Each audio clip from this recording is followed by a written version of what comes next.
My name is Drew Davis. And so we are the team of Davis. Do you all mind if we remove our name tags? Thank you. Should the timer from here? Yes, thank you. All right, if our judges are ready, On a timer? then we can go ahead and get started. None of this stuff would have happened if I hadn't been sitting next to Matthew Diaz. Don't get me wrong, Matt is my best friend. Psh, psh. Bam, ba la la la la. But I think about that sometimes. If I had been sitting anywhere else, I would have had a normal class trip, and none of this insane stuff would have happened. I guess this is starting to get a little bit confusing, so let me start at the beginning. The worst class trip ever. By Dave Barry. Hi, my name is Wyatt Palmer. I'm an 8th grader at Culver Middle School in Miami.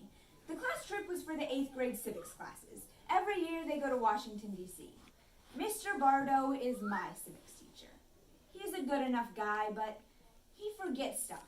Like, a lot of stuff. Like, he'll say, "Today we're going to cover the 6th Amendment to the Constitution." and we'll be like, We already covered that last year in 7th grade. and he's like, Wait, you all aren't in 7th grade? and we're like, No, we're 8th grade. and he'll look at us and blink like he just noticed us and go, Oh, right. unless something happened 200 years ago, he can't remember it. The class trip left early in the morning. My parents dropped me off, and my dad gave me some money and told me to, Spend it wisely. referring to the time in 4th grade when my class went to the sea aquarium, and my dad gave me $5 and I used it to buy 5 bags of Cheez-Its from the vending machine. I ate them all, and on the way back to school, I threw up orange glop all over the bus. We walked through security to get to the gate. I was trying to walk next to Susanna Delgado. I really like Susanna Delgado. She has like 183 million Instagram followers. She's also really smart and funny and pretty nice for somebody that beautiful. Basically, she's perfect. Except for her height, which is tall. Or at least taller than me. I'm kind of short. Okay, I'm not kind of short, I'm short. I was in middle seat next to Matt Diaz. 2 rows behind us were Susanna and 2 of her friends. In the row right behind us were an old lady and 2 men, probably in their 30s. One of them was short, with really long, stringy hair that looked like seaweed. He was wearing sunglasses, a backpack, and red Crocs. Which you don't usually see on a grown man. The other one was very big and very bald. He was wearing a black t-shirt, and he had huge arms with some kind of snakes tattooed on them. He was carrying a long black duffel bag, which he spent like 5 minutes trying to stuff into the overhead luggage space. Finally, one of the flight attendants, Who was 80 jillion years old and was probably a flight attendant for the Wright brothers. came and told the guy that he would have to check the bag.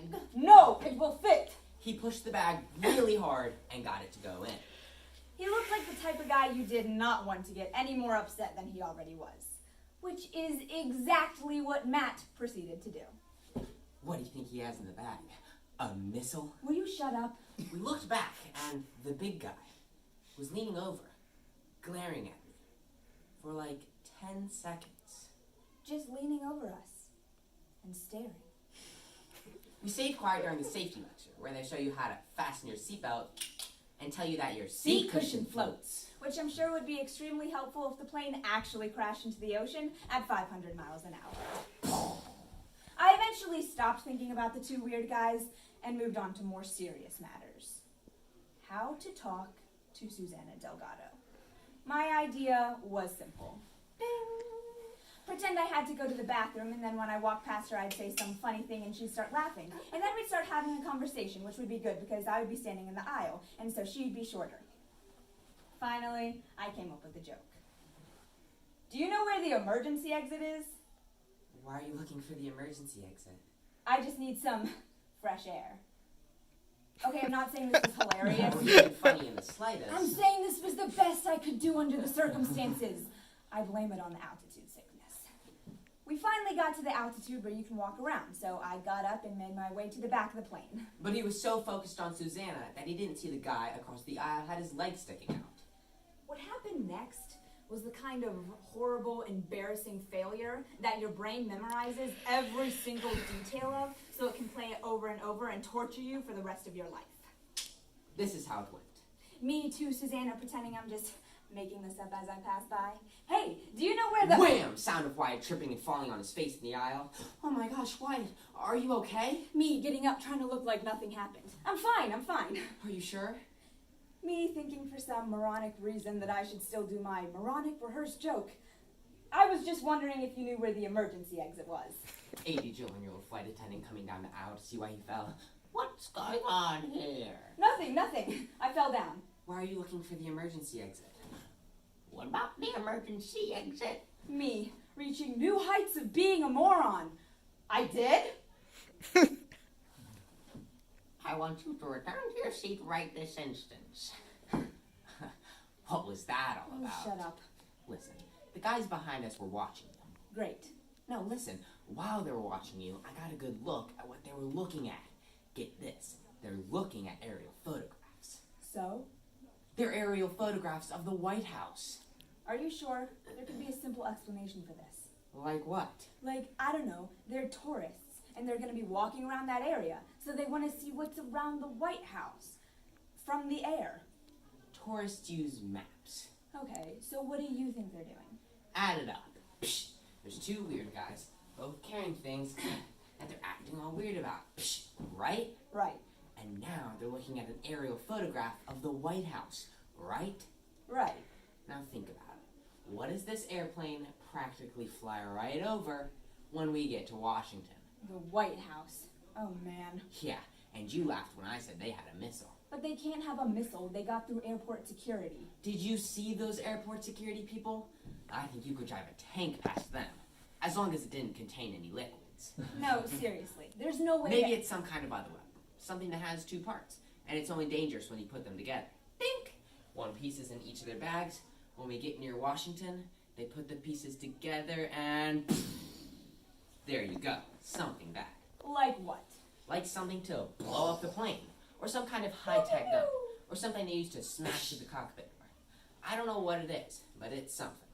Okay, so what should we do about it? Maybe we should tell the flight attendant. I looked toward the front of the plane. The mean 80-jillion-year-old flight attendant was glaring around the cabin, looking like she was about to cast a spell and turn everybody into a frog. Maybe you should tell her. I don't want to tell her. Why don't you? She already hates me. We won't do anything now, but we'll watch them. If they do anything suspicious or weird, especially when we get near Washington, we'll do something. Like what? Like, I don't know, we yell or something. That's our plan? We yell? Or something. Do you have a better plan? No. Good, then that's our plan. We are beginning our descent into Washington. We could feel the plane descending and then turning. We are over the Potomac River. The air started getting really bumpy. We are coming up on the White House. Just then, the plane bumped. Hard. He's getting the backpack! We gotta stop him! What are you doing? Now there was a tug of war going on, with Matt trying to pull the backpack forward and the little weird guy trying to pull it back. No! Let go of that! Let go! And then, whoom! The plane touched down hard, bounced, and then stayed down. The backpack has a bomb in it! I'm sure you can imagine what a big hit that was on a crowded airplane. Everybody started screaming and trying to get away. Quiet! I'm a federal air marshal. What's your name, son? Matthew Diaz. And, why'd you say it has a bomb in it? Well, 'cause they were acting weird. Right. Mind if I take a look inside? No, it's fine. Mind if I take it out? Please, but be careful. The air marshal set the backpack down on a seat Reached inside, and pulled out, a dragon's head. made out of some lightweight material and painted a million colors. Oh, Decor? nice. So, Matt, what did we learn today? Looks can be deceiving, That's right. Get the facts first. and some people are just weird. Thank you.